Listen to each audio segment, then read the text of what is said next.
Alrighty, let's get started here.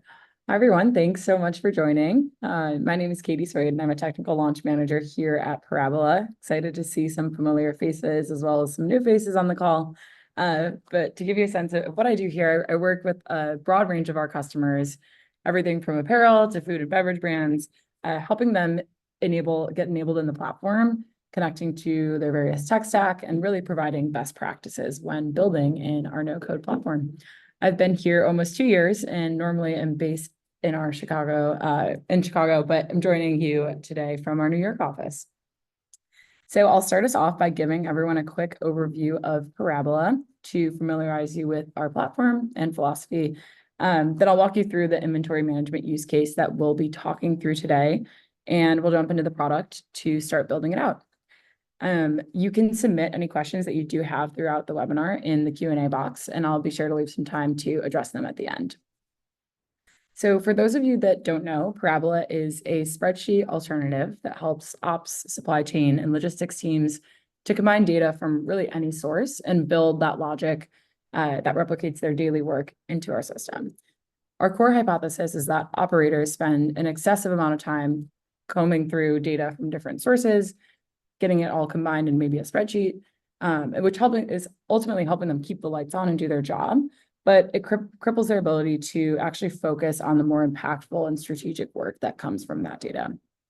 So customers like Sonos, Chubbies, Body Armor, Roan are automating SOPs like inventory reconciliation, shipping audits, PO management, and more using Parabola. We also have logistics and supply chain teams that are leveraging our AI capabilities to extract and transform data from thousands of really messy PDFs and embedding that data directly into their existing processes. Ultimately, Parabola is helping brands impact their bottom line while also freeing up precious resources to focus on more impactful ideas to move the company forward. So now that everyone's a little bit better oriented with Parabola's purpose, let's dive into one of our most common use cases across our customers managing their inventory. So every retail and e-commerce business needs to have a clear view of their inventory on hand and how long that inventory will last. But it's often a really time-intensive hassle to gather and standardize the necessary data. Most retailers have inventory that's living across various locations, including 3PL warehouses, retail locations, distribution centers, and more. And that data is often very disparate and disjointed, with data coming in as many formats as there are data sources. So inventory management encompasses a wide breadth of variables to balance production and demand. And I'll definitely hit on ways that you can incorporate some of that complexity into your Parabola workflows. But today we'll focus on the areas of inventory management that has like the highest impact on our customers' bottom line and where Parabola is best suited to help. So first off, understock goods, it can be really difficult to make informed purchase order decisions if you don't have a clear understanding of where your inventory is going to be at in the coming weeks or months. However, doing so can unlock potential revenue by preventing stockouts and back orders on your site, and the insights from this flow will really help drive production planning downstream, allowing you to more proactively place POs based on stock levels and your factory's lead times. On the flip side, overproducing inventory can often result in smaller margins or even inventory write-offs. So understanding which products are going to be overstocked can help inform you and focus efforts on reducing some of that carrying cost of inventory, informing other teams like your sales team of products that they should be pushing on, or maybe prioritizing sunsetting old inventory. But ultimately, on both sides of the coin, better inventory management will help reduce customer churn, ultimately increasing your customer satisfaction, bringing customers back, preventing any kind of negative customer experience like delayed or canceled orders, really just making it more seamless for not only your customers, but your sales channels too. So being notified of these inventory changes where action needs to be taken without the time suck of getting the data together is what we're all about. So having that real-time access to data of your weeks of stock data at any given moment, the Parabola flows really make it a lot more manageable to handle a lot of these like really complex decisions and nuances that are going into this decision making. Awesome. So we'll kind of jump into the building blocks of any Parabola flow and how they apply to this weeks of stock report that we'll be walking through today. So first off, when you're starting to think about building a Parabola flow, at its core is what problem you're trying to solve. In this case, we want visibility into our inventory levels for the next 8 weeks. How are we going to get that data into Parabola? There are, like I said, a wide breadth of data sources for inventory management from tons of different places.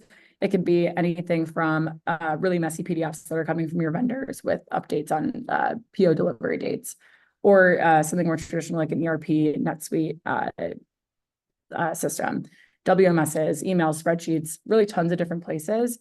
But ultimately, we want to get all these data sources into the platform.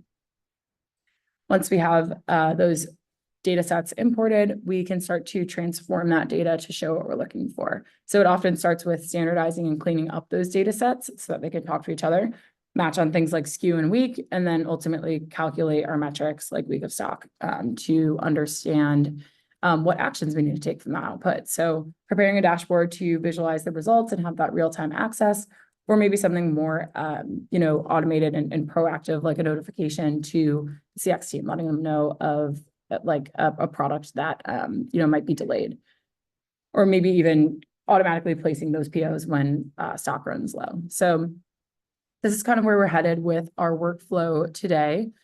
Quick overview of what a sample of like a completed weeks of stock report looks like. Can definitely span from being extremely more complex or simple compared to this, depending on your business's needs and complexity. But like I mentioned, we'll start with pulling in our data sets, combining them, calculating out our available inventory and weeks of stock, and then ultimately outputting that into something like a dashboard where you can visualize it, group it, create heat maps, and then again, that active notification. So with that, let's actually dive into Parabola and see what it looks like to build one of these flows. In this scenario, we'll pretend that I'm, managing our supply chain at a pet supply company that, maybe sells on Shopify and are in our retail stores. And you might be managing, a few different 3PLs and use NetSuite as an ERP. So my team typically likes to keep anywhere from 2 to 8 weeks of stock, depending on the product. And I might have some more nuances for different types of products in our list. So I'm going to jump over to a Parabola flow here. Typically, you'll start with a blank canvas. In this case, I went ahead and just uploaded some sample data here on the left here for us. And then I started by mapping out my different parts of my SOP and process into these cards so that it can be documented along the way. For a quick Parabola 101, we are a drag and drop tool. So you can drag your data source, whether that is from, again, something like NetSuite, or even something as simple as a spreadsheet. We have a number of different transform steps to allow you to clean, calculate, transform that data.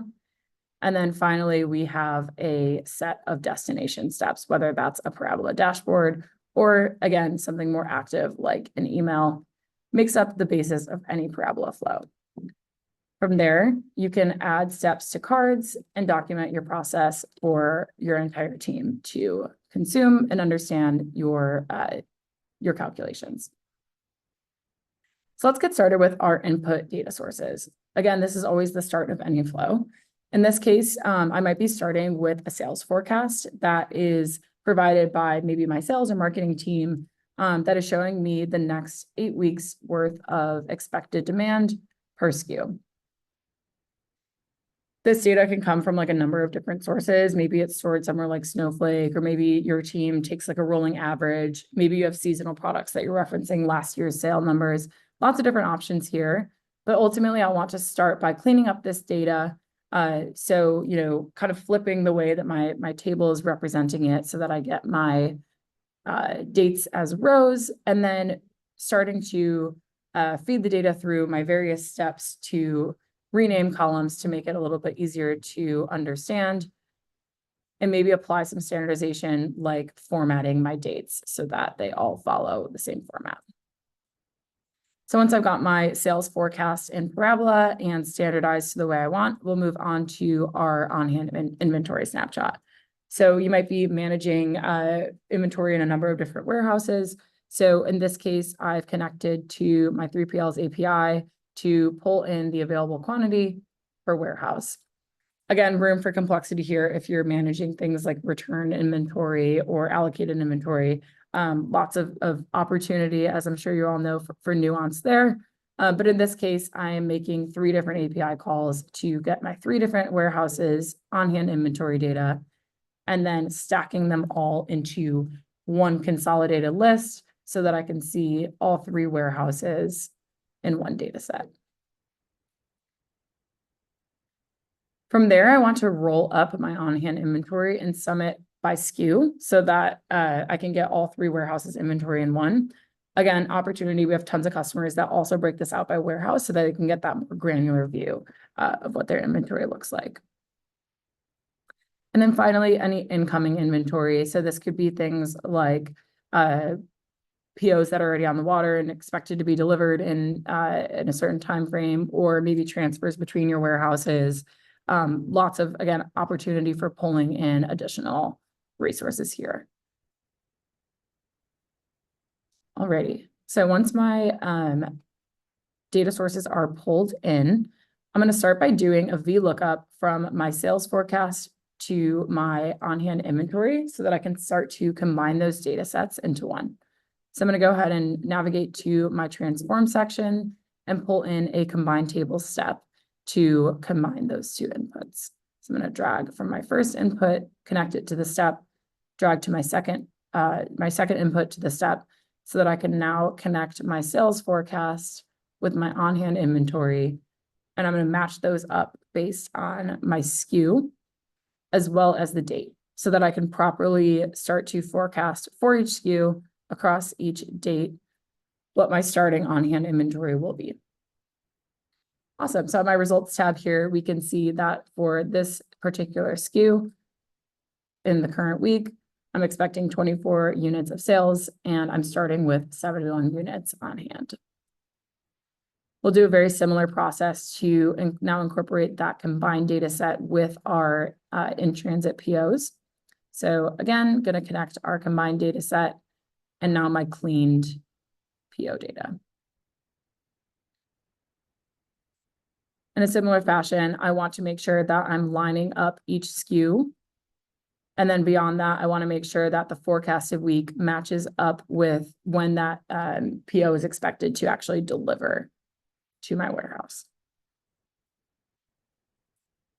And as a result here, we can now see that these disparate data sets are starting to be combined so that I can understand for any given week per SKU what my expected sales are. We'll calculate our rolling inventory that will be available each week, and then my inbound POs. From here, I might want to do a little bit of cleanup to rename these columns and make them in an order that makes a little bit more sense for calculating my on-hand inventory, since I'm starting with my available on-hand inventory. I'm adding in any expected inbound quantity and then subtracting out my sales quantity. So we can see here that I've documented that exact formula, so anyone can come in and understand exactly what steps I took here. Next, I want to format my sales numbers to have them be represented as a negative, taking out from my available inventory. So I'm going to go ahead and drag my format numbers step to the canvas, open it up, and format my forecasted sales to be a negative number. When I click show updated results, we can see really quickly that that change has been applied. Awesome. From there, I want to consider my week, like forecasted week of stock to be unique for each SKU. So I'm going to go ahead and create a unique ID here to merge those 2 columns together. And you'll see in just a second in our next step how we will use this column to ensure that those 2 things are taken as one unique row. Okay, great. I'm going to make a little bit of room on my canvas here to start building out the available inventory. Awesome. So next I want to flip the format of my table a little bit. So I'm going to drag in an unpivot column step. This is where my unique identifier comes in handy, since I want to consider each SKU and forecasted week as its own row. And then I'm going to pivot out each of my quantities that are going into my ending available inventory so that I see them as rows instead of columns. And then I can apply each week's ending inventory as the next week's starting inventory. So for example, if we take a look at this first SKU,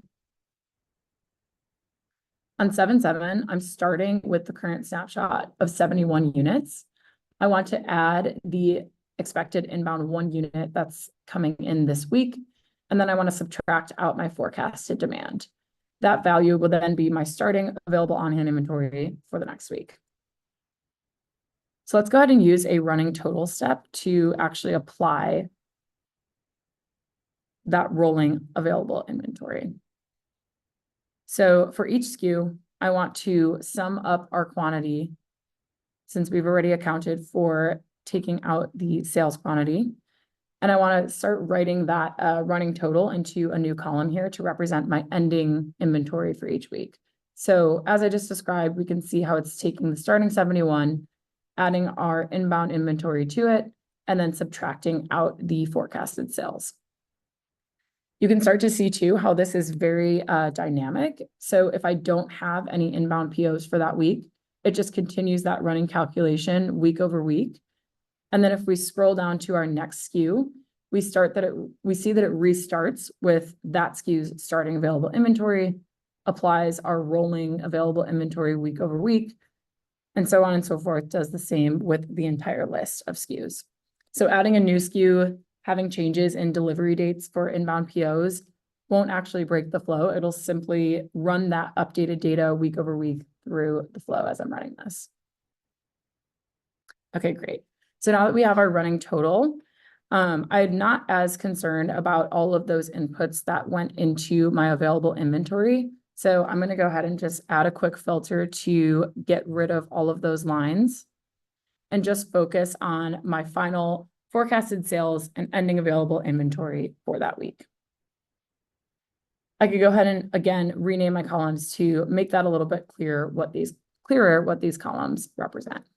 So I'm going to go ahead and remove my unique ID since we won't need that anymore. Don't need my type. And then I'll just go ahead and rename these two columns to reflect my forecasted sales and my ending available inventory. As always, you can see your starting input data, and then as a result of this transformation, how that data changed. Awesome. From there, the last thing I want to do is flip those sales numbers back to being positive numbers. So I'm just going to do a quick copy of that first step, drag it to the right here, feed my data through, and that configuration got copied over. So no change needed here. It's just going to apply the positive back to my forecasted sales. Great. With that, we're ready to calculate our weeks of stock, in which case I'm dividing the ending available inventory by the weekly sales forecast. So I'll just go ahead and drag a simple math column step to the canvas and create a column called weeks of stock, and simply take my ending available inventory and divide it by my forecasted sales quantity. These curly brackets represent a reference to another column. So the step is somewhat self-documenting, and that I can see exactly how my weeks of stock is calculated by taking this ending available inventory by the forecasted sales quantity. Again, can reformat these columns to remove the decimal.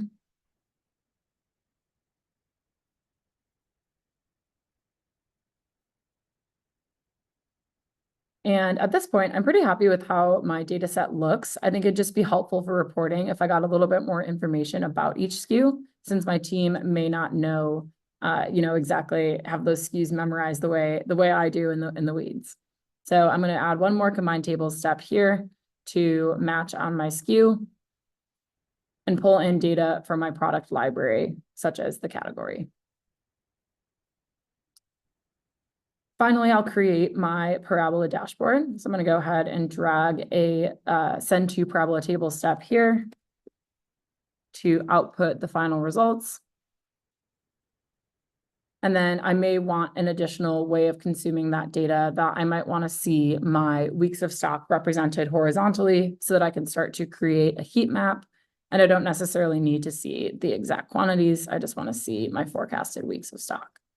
So I'm going to do a quick rearrangement of my table again with my pivot columns and view my dates as my headers and fill across my weeks of stock.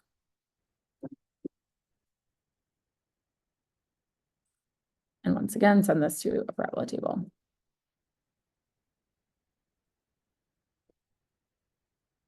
At this point, my flow is finished.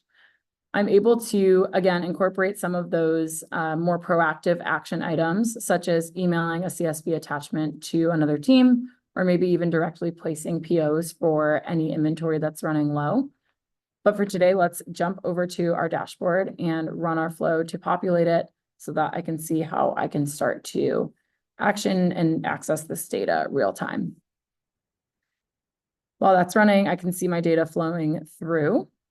And I also have the opportunity from here to then add a recurring schedule so that this can automatically run every Monday, pull fresh from my data sources, and provide me with real-time insights. So on our dashboard here, we see our finalized output for each product. I can start to group some of these values together in sort of a pivot table type format. So maybe I want to see the count of SKUs in each category. And in this case, I want to see the average weeks of stock.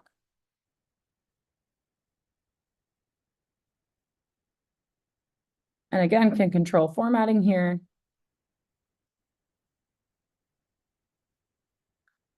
And then drill down to the details as necessary.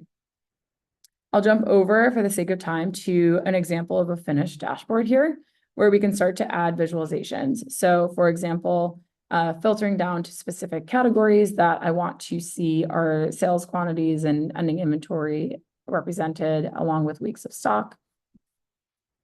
Maybe I want to see that across categories and time. Lots of different options for the ways in which I want to start to consume this, including heat maps for a more visual approach. And this entire dashboard being super configurable so that you can really easily include and exclude different categories with a click of a button, or maybe even add a dashboard level filter if my team is especially focused on, let's say, the toys category this month, and I want to see how that changes each of my visualizations. Awesome. So with that, we're getting close to time here. So I want to make sure that I have time to answer any of the questions that came in. Awesome. And so we have a question about dealing with bundled SKUs. So this is a great question when our SKUs are bundled in the forecast that comes from our sales team, because often that's how our sales channels are reporting those sales. That's a super common one. So similar to how we pulled in our product library here to see the descriptions and categories of each SKU, we often have a lot of customers who have a bundle mapping that shows the bundled SKU and then the quantity of each SKU that's included in that bundle.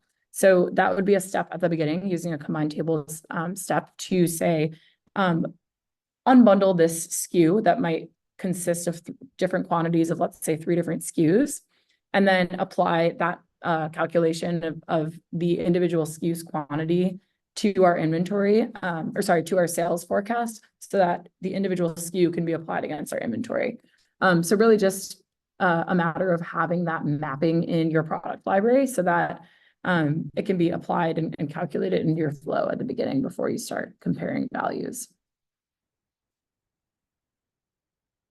Awesome. Looks like we have a couple of questions in here. Yes, there will be a recording of this as well. So we'll be sure to share that out after the fact. Awesome. So I think that was all the questions that came in for now. Of course, if anyone else does have any further follow-up questions, you're more than welcome to reach out to us. You can head to our website to sign up for a trial if you are new to Parabola and want to check it out for your own inventory management amongst a number of other use cases. We also have recently released a Parabola University to help you hone your skills and train up on our platform. And we'll be hosting upcoming webinars in the future as well. So definitely encourage you to check those out.